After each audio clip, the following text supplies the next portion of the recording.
កាលពីម្សិលមិញអង្គុយអូ Facebook ចោះឡើង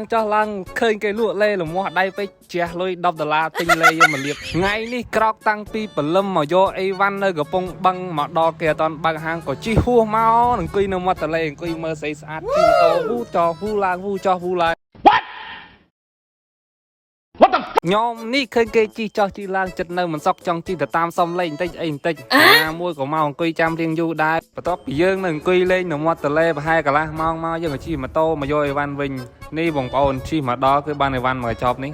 បន្ទាប់ពីបានអីវ៉ាន់ហើយខ្ញុំក៏ទៅអង្គុយរនឹកថាទៅកន្លែងណាដើម្បី unboxing អីវ៉ាន់មួយនេះអង្គុយរនឹកមិនឃើញក៏តែដេកមកសវក់ហើយបានងើបមកវិញទាញម៉ូតូជិះមកត្រៃឃើញផ្លូវប្រវាខ្ញុំនេះចង់ងាកក្រោយបន្តិចអីបន្តិចគិតចាស់គិតឡើងចូលទៅប្រហែលជារង្វាន់ធំហើយបានជាផ្លូវប្រវាអញ្ចឹងបន្ទាប់ពីយើងជិះមកដល់កន្លែងមកគឺយើងរៀបចំ unboxing យើងងាកមើលមនុស្សឆ្វេងស្ដាំខ្លាចត្រូវរង្វាន់មាសទៅគេដដើមយកទៅបាត់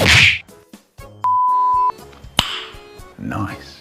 បងប្អូនពិតជាបានឃើញរង្វាន់ iPhone 17 Pro Max 2T ជាមួយនឹងកងដៃមាស2តឡឹងហើយ Oh my god Wow តោះកុំឲ្យបែកអូហូស្ទឹងច្រើនតែខ្ញុំនិយាយច្រើនអត់បាន unboxing ឥឡូវយើងចាប់ដើម unboxing ទាំងអស់គ្នាថាក្នុងនោះមានរង្វាន់អីខ្លះឥឡូវយើងឃើញតម្រុយតិចអីចំវាក់កងដៃ